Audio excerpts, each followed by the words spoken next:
Thank you. Yeah, Governor Shapiro, Joe Mason from WVRE. I want to continue to talk about the political divide you've been talking about. Ron Bresnahan and his wife are facing threats ahead of their wedding this weekend. What's your take on all of this, being somebody who's been subject to political violence in the past? yeah. I have not seen the specific threats, but let me just say this. First of all, I wish Rob and his fiancée the very best this weekend.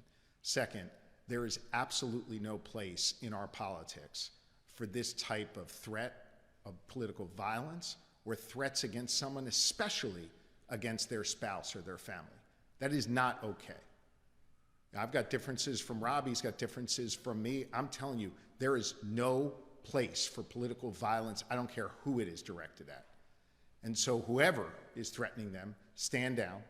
I wish them a life of happiness and a wonderful wedding this weekend.